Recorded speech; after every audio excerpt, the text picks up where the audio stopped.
하나님의 말씀 신약성경 로마서 7장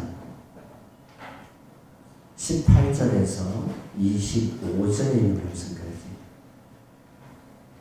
한 절씩 나눠서 읽고 마지막 절은 같이 읽습니다. 제 성경 신약성경 248쪽에 있습니다. 내 속 곧 내 육신에 선한 것이 거하지 아니하는 줄을 아노니 원함은 내게 있으나 선을 행하는 것이 그것은 없노라.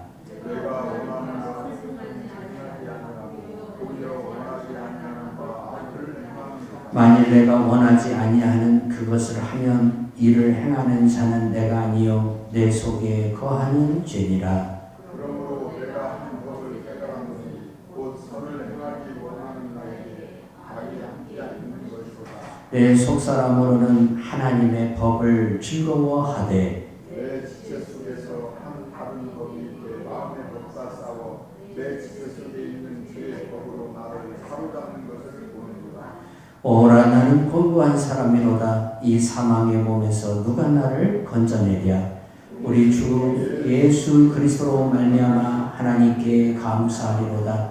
그런즉 내 자신이 마음으로는 하나님의 법을 육신으로는 죄의 법을 섬기노라. 모든 사람들은 다 연약함을 벗고 풍요와 건강함과 또 형통함을 가지고 살기를 다 원합니다. 모든 사람은 그 소망을 가지고 살아가게 되어 있습니다. 부족함이 없는 풍요로운 생활을 하기를 원하고 다른 사람보다 좀 더 많이 가지고 우위에 있는 삶을 더 추구합니다. 또한 사람은 건강하게 살기를 또 원하고 행복하게 살기를 원합니다. 그런데 우리의 이러한 바램과 원함과는 상관없이 우리는 때때로 많은 어려움과 고통 속에서 살아야만 될 때가 많습니다. 우리가 행복을 느끼는 시간보다 불행하다라고 느끼는 시간이 더 많답니다. 인간의 심리학을 연구하는 학자들은 내 자신이 불행하다라고 생각하는 그 시간이 인간의 마음속을 더 덮고 길게 자리하고 있다는 것을 볼 수 있다고 고백하고 있습니다. 하나님이 원하시는 삶을 살기를 원하는데 또 하나님이 원하는 삶을 살지 못하는 우리들의 모습을 보면서 우리는 우리의 연약함을 다시 한번 발견하게 되죠. 원함은 있어요. 하나님 앞에 내가 헌신되고 신실한 믿음의 생활을 하기를 원하는 마음의 원함은 있는데 현실이 따라주지를 않아요. 육체가 따라주지를 않아요. 또한 여러 가지 부수적으로 우리가 하나님을 섬기는 데 필요한 그러한 것들이 앞서다 보니까 항상 우리 마음의 열등감과 좌절이 더욱더 크게 나타날 수밖에 없는 인생의 삶을 우리가 살아가게 된다는 사실입니다. 하나님이 원하는 삶이 아닌 세상이나 육신의 정욕에 가득한 삶을 추구하며 살아가는 사람들에게만 우리가 그 사람들의 모습을 보면서 나는 저렇게 살고 싶지 않다. 나는 그래도 하나님 앞에서 더 거룩하고 성결하게 살고 싶다라고 하지만 우리가 또 우리 마음에 원하는 대로 다 모든 것이 이루어지지 않는 모습을 발견하게 됩니다. 결국 우리가 살아가면서 깨닫는 것은 허무함입니다. 참 허무함이다라는 것을 우리 인생 자체가 허무함 자체라는 사실을 깨닫게 됩니다. 사람이 세상에서 아무리 많은 것을 갖추고 가지고 살지라도 어떤 사람도 자기 삶에 만족하고 완전하게 행복하다고 말하고 살아가는 사람은 단 한 사람도 없습니다. 그렇게 서로 사랑하며 결혼을 한 부부도 살다 보면 다투는 시간이 더 많고 갈등하는 고통이 더 심한 것을 볼 수 있습니다. 그래서 솔로몬이 전도서 1장 2절에서 4절 말씀을 통해서 우리 인생의 삶이 헛되고 헛되다는 것을 것을 고백하고 있어요. 해 아래에서 수고하는 모든 것이 헛되다라고 그렇게 말씀하고 있는 것을 볼 수 있죠. 그러므로 예수 그리스도를 믿는 성도들은 세상에 없어지고 썩어질 것을 바라보며 살아가는 성도의 삶이 되어서는 안 되지만, 그러나 우리가 그걸 알면서도 그렇게 살아가지 못한다는 겁니다. 문제는 여기에 있습니다. 세상 사람들처럼 살아가서는 안 된다는 것을 알고 있습니다. 모르는 게 아닙니다. 열심히 주님을 섬기고 싶기를 원하고 하나님 앞에 더욱 충성된 믿음의 사람으로서 살아가기를 원합니다. 그런데 그 마음의 원함과는 다르게 우리들의 삶의 여러 가지 이유들이 우리들을 그렇게 살지 못하게 가로막고 불편하게 만드는 것을 볼 수 있습니다. 우리가 하나님의 뜻을 추구하는 순종의 삶을 살아갈 때 제일 거부 반응을 보이는 것은 다른 것이 아니라 내 자신입니다. 여러분들이 정말 믿음의 생활을 좀 잘 해봐야 되겠다 하고 마음을 먹고 신앙생활 할 때 여러분들에게 있어서 가장 걸림돌이 뭐냐면 여러분의 육과 영입니다. 여러분 자신의 육과 영이 하나님 앞에서 내 마음의 원함이 이루어지지 못하도록 방해하고 막는 역할을 아주 크게 합니다. 뭔가 하고 싶어도 부족하감을 느끼고, 뭔가 하고 싶어도 여러분 연약함을 느끼고, 또 뭔가 하고 싶을 때에 채워지지 않는 불평과 불만이 우리들에게 앞설 수 있다는 사실이죠. 더군다나 우리의 육과 영은 세상의 죄와 정욕에 습관되어져 있습니다. 습관되어져 있어요. 우리는 나면서부터 이미 죄인이에요. 우리가 죄에 의해서 태어나는 죄인들이기 때문에 우리 안에는 죄의 본성이 있고, 이 죄가 우리를 끝없는 나락으로 우리를 이끌어서 결국에는 파멸에 이르게 만드는 것을 볼 수가 있어요. 로마서 8장 7절에 육신의 생각은 하나님과 원수가 되나니 이는 하나님의 법에 굴복하지 아니할 뿐 아니라 할 수도 없습니다. 우리가 하나님의 법에 굴복하고 우리가 하나님의 법을 따라서 살기를 원하는데 내 육신이 그 법에 굴복되지를 않아요. 내 육신이 자꾸 하나님의 법을 거부하고 하나님의 법에 굴복되지 않는 이 주의 본성을 가지고 있다는 사실. 그럴 때마다 우리가 무엇을 느낍니까? 공고한 자라는 것을. 내가 하나님 앞에서 언제까지 이런 모습으로 살아야 할 것인가에 대한 자기 고민, 자기 자신의 그 곤고함이, 외로움이, 고독함이 우리를 더욱 사로잡는 것을 볼 수 있습니다. 우리가 하나님의 법에 굴복하며 하나님이 기뻐하는 뜻을 순종하며 살아가는 사람이 되려면 갈라디아서 2장 20절에서 사도 바울이 말하는 대로 우리가 그리스도와 함께 십자가에 못 박혀 죽어야 됩니다. 그런데 이게 어렵다는 겁니다. 정말 어렵다는 겁니다.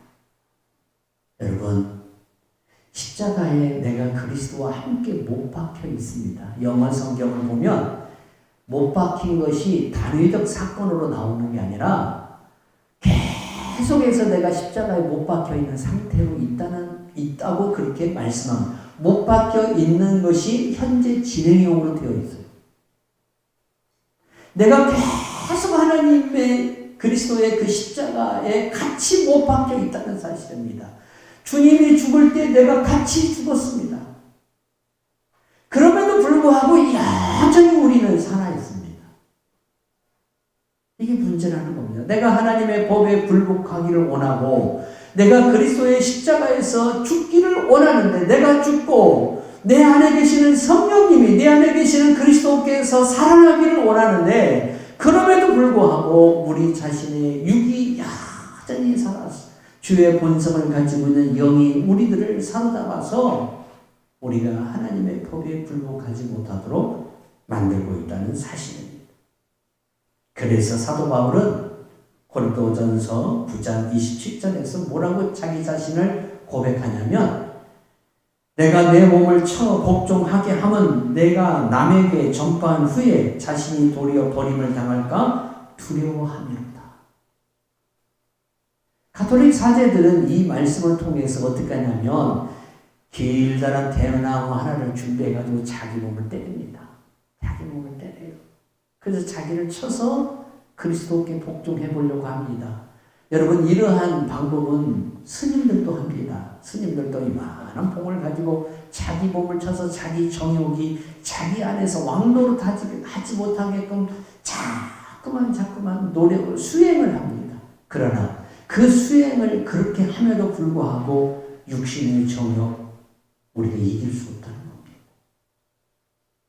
시시때때로 우리 안에서 올라오는 이 육신의 정욕을 우리가 피할 길이 없다는 겁니다. 해결할 방법이 없다는 겁니다.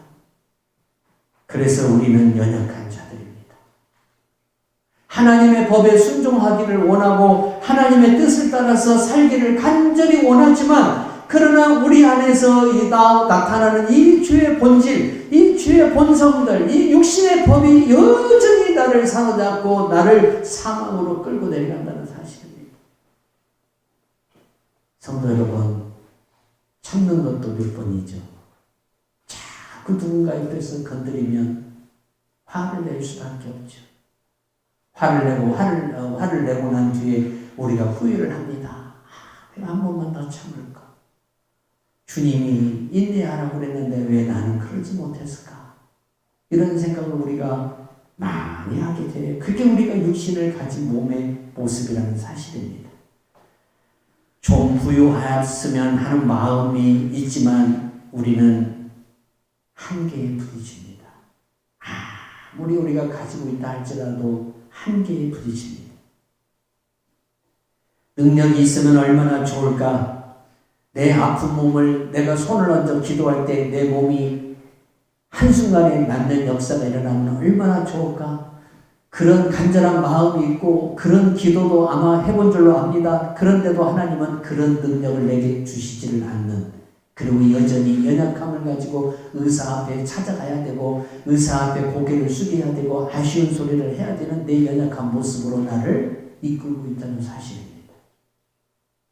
돈이 많아가지고 많은 사람들을 좀 베풀면서 살면 얼마나 좋겠습니까? 그런데 이 연약함이 나를 떠나지 않아서 여전히 이 물질로 인해서 고통하며 신음하며 살아가야 되는 그때의 우리들의 심정은 참으로 슬프고 외롭고 고독합니다. 그럼에도 불구하고 하나님이 우리에게 돈을 딱 주셔서 이것을 해결해 주시면 되는데 그렇게 우리를 인도하지 않고 있다는 겁니다. 여전히 우리를 모자라게 하시고 때로는 가난하게 하실 때도 있고 힘들게 하실 때도 있다는 사실입니다. 하나님 우리를 그렇게 인도하십니다. 다른 집 아이들처럼 출세하고 성공하면 얼마나 좋을까? 이런 부러움을 부모들은 많이 가질 줄 압니다. 자기 자녀의 직업에 만족하는 부모는 많지 않답니다. 좀 현재보다도 좀 더 좋고 더 높고 더 좀 괜찮은 직업을 갖기를 다 모든 부모님들이 원합니다. 그럼에도 불구하고 내 자녀들은 다 인생을 살아가면서 그 한계를 느낍니다. 20대가 됐든 30대가 됐든 40대가 됐든 다 이 사회로부터 부딪히는 그 고통으로 인하여 다 실험하고 있다는 사실이에요. 20대 아이들 이야기 들어보세요. 말로 할 수 없는 탄식이 그 입에서 나옵니다. 자기의 연약함. 특히 지방대 출신들은 더 그래요. 더 그렇습니다. 그 고통과 그 슬픔이 말로 할 수가 없죠. 사람은 마음으로는 굴뚝 같지만 육신으로는 그 마음의 원함을 이룰 수가 없어요. 이게 우리들의 한계예요. 그래서 이런 일들이 우리 가운데에 나타날 때마다 우리는 어떻게 하고 싶죠? 멀리 도망가고 싶습니다. 멀리 떠나고 싶습니다. 사람이 없는 곳에 가서 혼자 좀 조용히 지내봤으면 좋겠다. 그런 생각도 가져볼 때가 있습니다. 하나님이 어찌 내 인생을 빨리 거두지 아니하시고 이렇게 오래 살게 하시는가, 그런 생각을 갖고 계시는 권사님들도 있을 줄 압니다. 그래서 시편 55편 6절에서 8절에 보니까 다윗이 이렇게 고백합니다.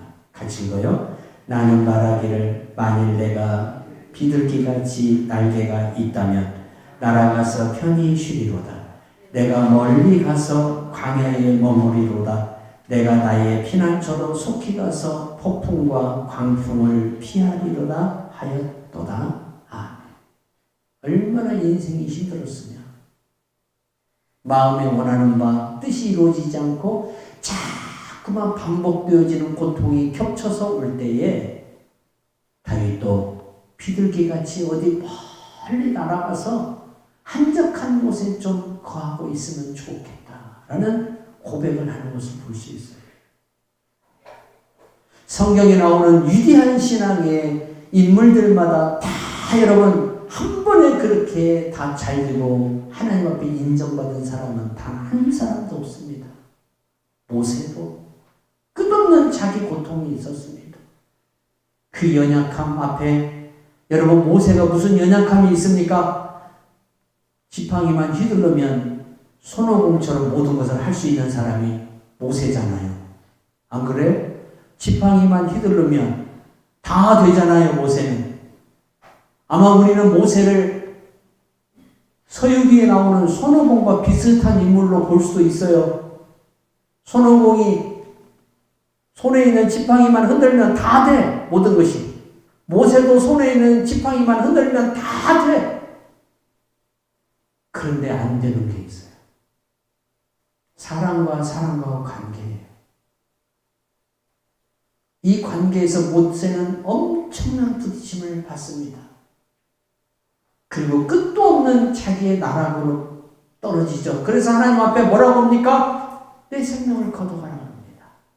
엘리야도 그랬습니다. 내 생명을 거둬가십시오. 위대한 사도들에게도 다 뭐가 와요? 연약함이 와요. 바울도 오늘 보세요. 오라 나는 공고한 사람이로다. 이 사망의 몸에서 누가 나를 건져내랴. 어떤 사람입니까? 죽은 자를 살린 사람입니다. 에베소의 대부흥운동을 이끈 장본인입니다. 그것뿐입니까? 선교로사로 한다면은 성공한 선교사입니다. 어느 것 하나 부족함이 없는 사람입니다. 그런데 이 바울이 오늘 뭐라고 자기 자신에 대해서 고백하냐면 내 마음에 두 법이 있다는 겁니다. 하나는 성령의 법이고 하나는 사망의 법인데 이 죄의 법이 나를 자꾸만 끌고 내려간다는 거. 그래서 내가 그 법에 사로잡힐 때마다 내 마음이 그 법에 사로잡힐 때마다 내 자신의 연약함을 느끼고 그 연약함으로 인해서 그 끊임없는 연약함으로 인해서 공고함을 감출 수 없는 그 모습을 오늘 로마서 7장에서 우리들에게 고백하고 있어요. 성도 여러분, 이게 우리들의 모습이라는 겁니다. 오라 나는 공고한 사람이로다. 우리에게는 왜 이리도 많은 연약함이 있어야 할까요? 이 연약함이 나의 마음의 원함을 꺾고 나로 탄식하게 만듭니다. 탄식하게 만들어요. 여러분 몸이 아파보세요. 탄식이 저절로 나와요. 탄식이.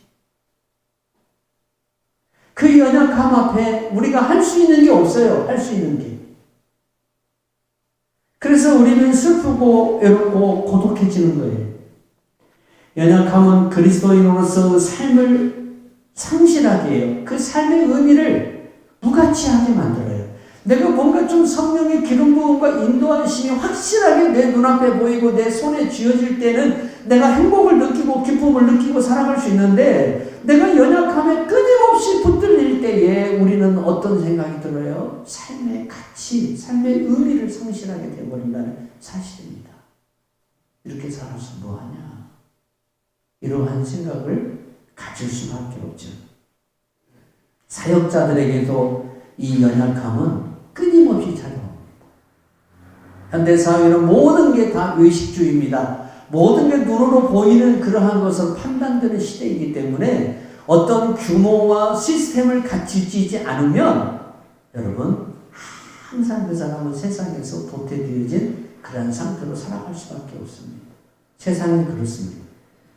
모든 것들이 다 외식주의로 발전하는 세상에서 한 영혼을 위해서 자기의 모든 것을 다 희생한들 누가 알아주면 누가 그걸 인정하겠습니까?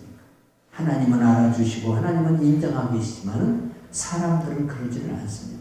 그러다 보니까 그 연약함으로 인해서 많은 사역자들이 고통하고 씨름하고 염려하고 근심하고 낙심하는 모습을 많이 보게 됩니다.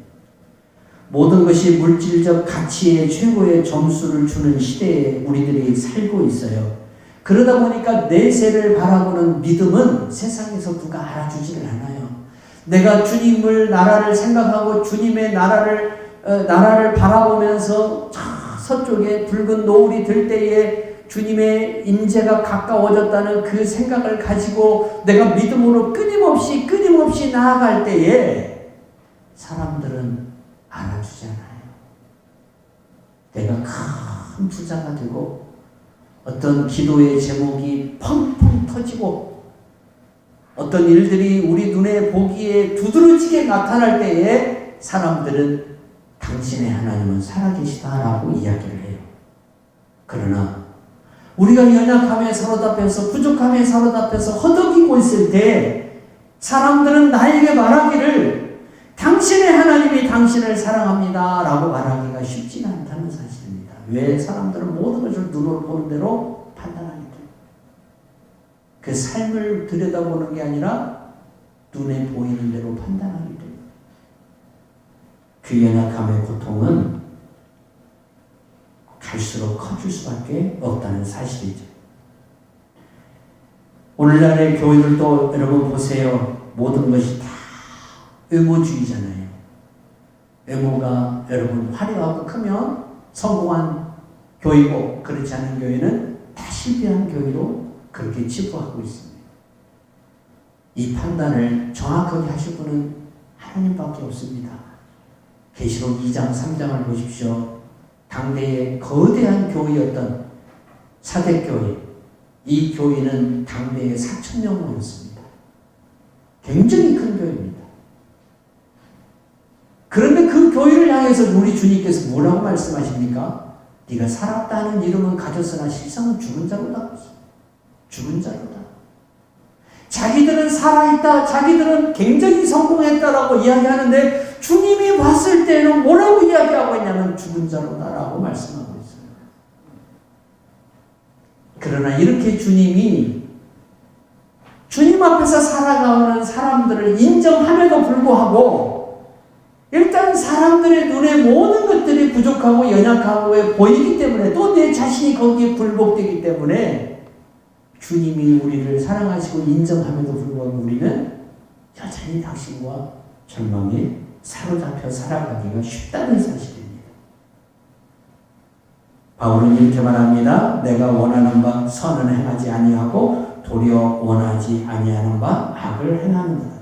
하나님을 믿고 섬기고자 하는 마음은 있으나 도리어 원하지 않는 악을 행하는 우리 자신들을 보면서 우리는 인간됨의 그 간악함을 다시 한번 깨닫게 되죠. 내가 죄인이라는 사실. 성도 여러분, 연약함이 없으면 내가 죄인이라는 사실을 좀처럼 인정하지를 않습니다. 하나님이 듣기 원하는 고백이 하나 있습니다. 내 입을 통해서 듣기 원하는, 내 이 인격적인 이 심령을 통해서 듣기 원하는 고백 하나가 있는데 그게 뭐냐면 주여 나는 죄인으로소이다. 주여 나는 죄인으로소이다. 베드로가 이 고백을 합니다. 바울도 이 고백을 합니다. 나는 죄인 중에 괴수로다라고 이야기합니다. 예수님이 베드로를 부를 때에 베드로가 예수님 앞에 와서 무릎을 꿇고 뭐라고 합니까? 주여 나는 죄인으로소이다. 나를 떠나소서. 하나님의 사람들마다 하나같이 다 고백하는 게 뭐냐면 나는 죄인이라는 겁니다. 모세를 부르실 때도 모세가 뭐라고 이야기합니까? 나는 죄인이라는 겁니다. 엘리야를 부를 때도 엘리야가 하나님 앞에 뭐라고 합니까? 자기의 지극히 그 연약함을 고백합니다. 내가 뭡니까? 내가 뭡니까? 이렇게 연약한데 이렇게 부족한데 하나님 왜 나를 부르시고 택하시고 일하시기를 원하십니까? 나는 죄인인데.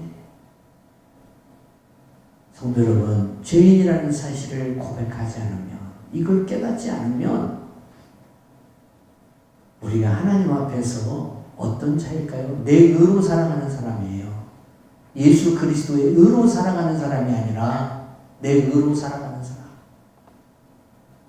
그래서 하나님께서 내 의를 깨뜨리고 내 자아를 무너뜨리기 위해서, 그래서 내가 죄인이고 오직 아버지의 은혜로 말미암아 살아갈 수 있다는 사실을, 그리고 이 연약함이 내 안에 있어도 내 연약함 안에 주의 성령이 오셔서 나에게 이 연약함을 도리어 강함으로 나타나는 은혜로 임하실 줄로 하나님 내가 믿습니다. 이 고백이 우리의 입술에서 기도 가운데 고백되기를 주님이 원하신다는 겁니다. 이 고백이 나타나기 위해서, 이 고백이 우리 입에서 터지도록 하기 위해서 주님이 뭘 하시느냐? 우리 안에 연약함을 주시는 거예요. 내 자신의 부족함을 통해서 뭘 깨닫느냐? 비로소 내가 죄인이라는 사실을 고백하게 돼요. 깨닫게 돼요. 내가 죄인이고. 하나님이 우리를 연약함으로 초대하는 이유가 뭘까요? 우리를 연약함으로 초대하는 이유가 있습니다. 하나님은 완전하시고 지존하시고 전능하신 하나님이에요. 그럼에도 불구하고 하나님의 자녀가 된 우리들은 왜 이렇게 연약한 걸까요? 아버지는 정말 훌륭하신데 자녀들은 너무 약해, 부족해, 연약해. 내 몸 하나도 내가 감당하지 안 되는 그러한 부족한 사람으로 살아가고 있어요. 이게 우리들의 모습이에요. 로마서 8장 26절에서 27절에 보니까 이와 같이 성령도 우리 연약함을 도우시나니 우리가 마땅히 기도할 바를 알지 못하나 오직 성령이 말할 수 없는 탄식으로 우리를 위하여 친히 간구하시느니라. 요한복음 14장 1절에 주님이 이렇게 말하죠. 너희는 마음에 근심하지 말라. 하나님을 믿으니 또 나를 믿으라. 우리가 연약함을 극복하는 길이 없는 게 아니에요. 있어요. 누구냐? 우리 안에 오신 성령님과 우리의 목자 되신 예수 그리스도입니다. 그분을 통해서 우리가 우리의 연약함이 있음에도 불구하고 연약한 우리들을 통해서 하나님의 뜻과 하나님의 영광이 나타나도록 역사하신다는 사실입니다. 하나님의 역사는 내가 강하냐 내가 약하냐 여기에 관계가 없습니다. 하나님의 역사는 내가 부자냐 내가 가난하냐 여기에 아무 관계가 없습니다.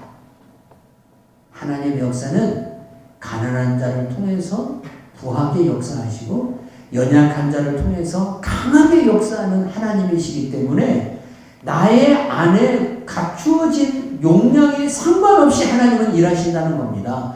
중요한 것은 뭐냐면 내 연약함을 통해서 하나님이 얼마나 내게 소중한 분인가를 깨닫는 겁니다.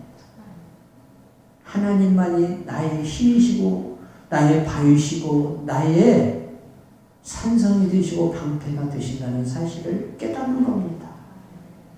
이 사실을 우리들에게 깨닫게 하기 위해서 하나님 우리를 연약함으로 초대하는 겁니다. 사도행전 20장 28절에서 30절에 보니까 사도 바울이 에베소 교회 장로들을 밀레도에 초청을 해가지고 교회들을 당도해요. 그런데 이 메시지를 보면 뭐가 나오냐면 바울 자신의 연약함과 당대 그 소아시아 교회의 장로들의 연약함이 나와요. 아무리 교회를 지키려고 하고 교회를 돌아보고 해도 교회에 찾아오는 그 이단의 세력들, 그 악한 세력들을 막을 수 없는, 그래서 오직 하나님만이 교회를 지킬 수 있고 하나님만이 교회를 교회되게 할 수 있는 그 힘과 능력을 가지고 있다는 사실을 사도 바울이 고백하고 있는 거예요. 정말 우리는 연약한 존재예요. 때로는 같이 싸울 수 없어요. 누구와 같이 싸울 수 없어요. 목사님들이 요즘 교회 차를 운전하실 때에 교회 차 옆에 붙어있는 교회 마크를 다 띱니다. 왜 그럴까요? 교회 차가 교회 그 이름이 붙어 있으면 교통사고라는 게 뭐 원하든 원치 않든 일어날 수 있는 거잖아요. 그러면 그 가해자가 됐든 피해자가 됐든 교의자 마크를 붙어있는 장면을 보면 큰 소리부터 친답니다. 교의이기 때문에 아무 말 못하고 당하고만 있어야 됩니다. 그러니까 목사님들이 화가 나고 교회 봉고차 옆에 붙어있는 교인 그 이름을 띄워버리는 거예요. 그리고 목사라고 표를 안 내고 네가 잘했냐 내가 잘했냐 길거리에 서서 따지고 싸우는 거예요. 왜 그래요? 날마다 당하는 것이 힘든 거예요. 날마다 당해야 되니까. 아침에 커피를 내놓고 저 국차를 내놓으면요 오셔가지고 하나씩 드시고 가면 좋은데 다발로 가지고 가시는 분이 있어요. 대체 다발로 갖고 가는 분이 누군가? 오늘 제가 한번 카메라로 이렇게 돌려서 봤더니 한 50대 초반의 사람이에요. 다발로 가. 그나마 목사가 쫓아나갔어. 당신 뭐야 지금? 그럴 수 없는 거 아닙니까? 가지고 가십시오. 더 많이 가지고 가십시오. 말은 그렇게 하면서도 속은 아유 저 인간 안 왔으면 좋겠다. 하나님 저 인간이 이 교회 앞에 왔다 갔다 안 하게 해주십시오. 내 안에 있는 이 연약함. 여러분 우리가 누구든지 이러한 것을 다 느껴볼 줄 압니다. 하나님은 우리의 연약함을 통해 우리의 부족함 그리고 우리의 죄됨을 탄식하게 하고 그걸 통해서 성령님의 임재를 간구하게끔 만듭니다. 토미 텐이라는 목사님이 쓰신 간절한 기다림이라는 책이 있습니다. 이 책을 보니까 성령이 구약시대에는 몇몇 사람들에게만 왔어요. 왕이나 선지자나 제사장들에게만 성령이 임하셨어요. 근데 신약에 와서는 성령이 요엘 선지자의 예언대로 말세의 남녀 종들에게 남녀노소에게 다 물붓듯이 부어주십니다. 성령을 그렇게 받는데 이 목사님이 뭐라고 책에서 고백하고 있냐면 지금 이 시대는 성령께서 보잉 747B처럼 임재하신다라고 설명하고 있어요. 무슨 말이냐면 저 인천공항에 가면 여러분 그 무거운 쇠로 되어 있는 그 수천 톤의 비행기가 공중에 떴다가 또 지상으로 이렇게 내려오는 그 장면을 목격하게 되죠. 그 엄청난 그 항공기가 하늘에서부터 내려와서 활주로를 이렇게 달리는 그 모습을 보면서 성령이 우리 가운데 임재하는 모습이 바로 그런 모습처럼 되어야 된다는 거죠. 우리의 연약함이라는 이 활주로에 누가 오시느냐? 성령이 오시는 거예요. 우리의 이 연약함이 큰 활주로처럼 열려 있어요. 거기에 누가 오셔야 되느냐? 주의 성령이 오셔야 한다는 사실.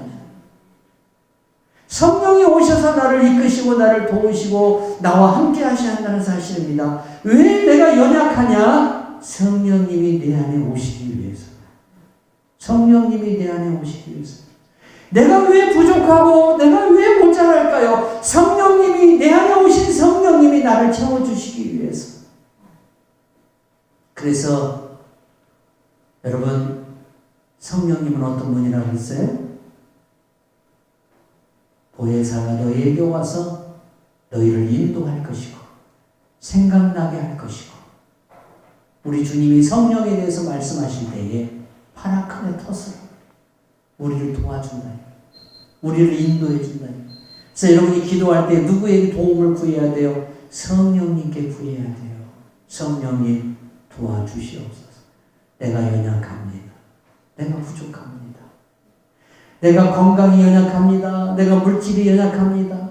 내가 사람과의 관계가 부족합니다. 하나님 이러한 나의 연약함을 아실 줄 압니다. 이 연약함으로 인해서 내가 탄식하고 또 탄식합니다. 내가 넘어집니다. 내가 좌절하고 근심하고 염려하고 쓰러집니다. 하나님 나를 도와주시옵소서. 내 안에 보잉 747B처럼 임하신 성령님 나에게 힘주시고 내게 독수리처럼 하늘을 나는 새 힘을 부어주시고 걸어가도 뛰어가도 피곤치 않고 곤비치 않는 하늘의 능력을 부어주시옵소서. 이렇게 하나님께 성령님께 도움을 구하는 성도들이 되시기를 바랍니다.